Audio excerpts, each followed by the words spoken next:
Living in India. Glossary. Namaskar, that means hi in Marathi. My name is Nisha and I live in India. India is a country in Asia where more than 1 billion people live, including me. India is made up of 29 states. People in different states often speak different languages. This is because India is very big. It is the 7th largest country in the world. More than 700 languages are spoken in India. India is split into 4 main geographic regions. The north of India is part of the Himalayan mountain range. The south is the Deccan Plateau, which has many hills and rivers. The region above the plateau is large and flat and is great for growing crops because many rivers run through it. This area has lots of farms. The last region to the west is covered in deserts. India has many big bustling cities. One of the biggest is Mumbai. In Mumbai, you will find Bollywood, where a lot of movies in India are made. India makes the most movies in the world. Many of them are musicals. The biggest city in India is Delhi. Within Delhi is our capital, New Delhi, which is home to many beautiful temples and museums. You can find the Lotus Temple there. It is one of the most famous temples in India. Bengaluru is known as the Garden City. It is filled with blooming trees, big parks, and lakes. Kolkata has been home to many of India's great thinkers, artists, writers, and architects over the years. I live near Mumbai in a city called Pune. With my mom, dad, and 2 sisters. I have 1 older sister and 1 younger sister. My dad is an airline pilot. He flies people to places all around the world. My mom works for a real estate company. She helps people buy homes and apartments. Each morning I wake up and get dressed. There are many different kinds of clothes in India, like the sari and the kurti. I wear sari to fancy events like weddings. A sari is a long cloth that you wrap around yourself. At home, I often wear shorts, but at school, I wear a uniform. My older sister usually wears a kurti. A kurti is a long shirt that you wear with pants. After I get dressed, I have breakfast with my mom and sisters. I usually eat idli, which are rice cakes.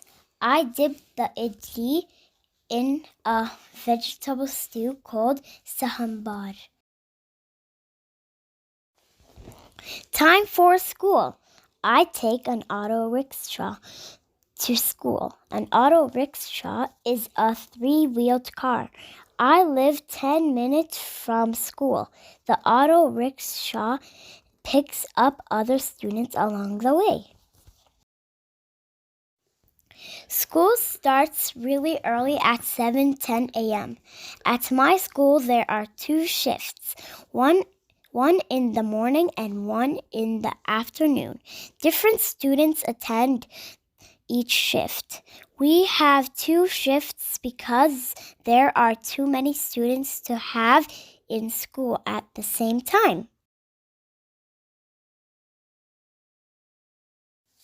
There are 56 students in my class. Each day we study math, science, history, Marathi, which is the language of our state, and either art, music, or gym. Our first subject is math. We are learning about subtraction. After our math lesson, we are practicing reading in English and Marathi. In the big cities in India, most students learn English. It is important to learn English because many medicine labels, menus, and signs in India are printed in English.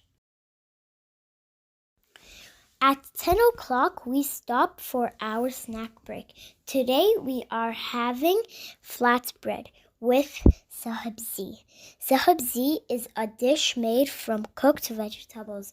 Once we finish our snack, we start our history lesson. We are learning about when the British ruled India from 1858 to 1947.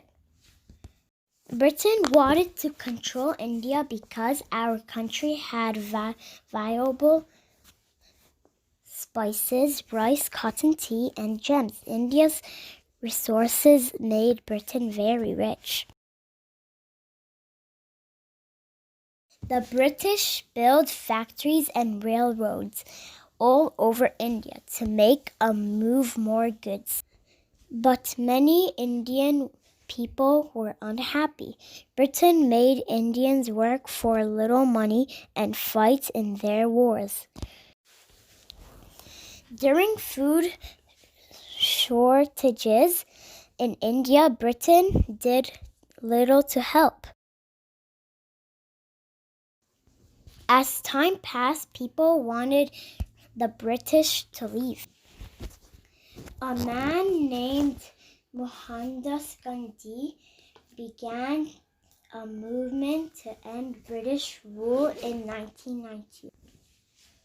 Gandhi told people to stop attending British schools and to stop working for the British.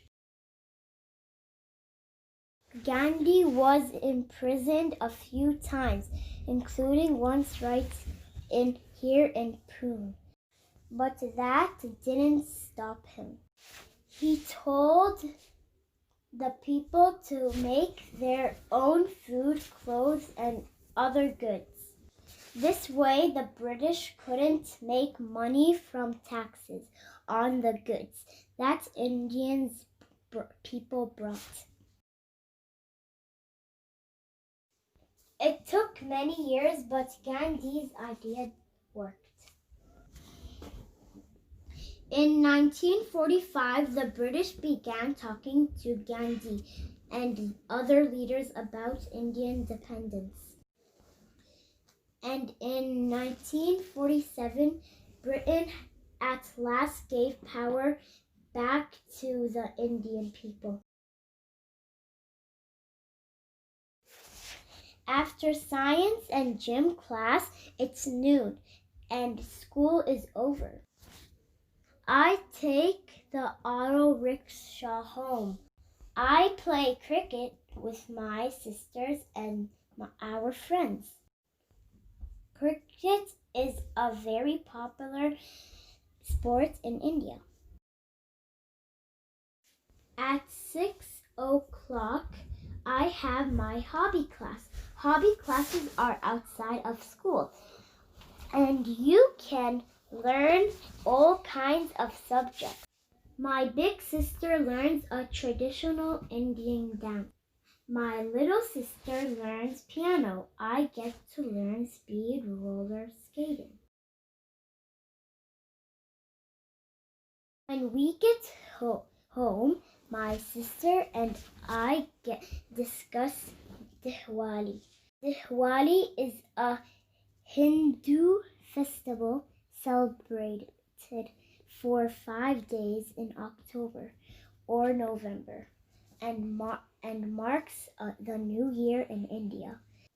On the first day, we clean the house. We light clay lamps, which represents our inner light on the second day. On the third day, we eat yummy food and watch fireworks. We exchange gifts on the fourth day. And on the fifth day, we have a big meal with our uncles. After we talk about Diwali, we eat dinner. Tonight, we are having vegetable curry. Curry is a spicy sauce that you eat over rice. After dinner, our dad gets home from his latest trip. He brought my sister and me souvenirs. My dad brings me back souvenirs from all his trips.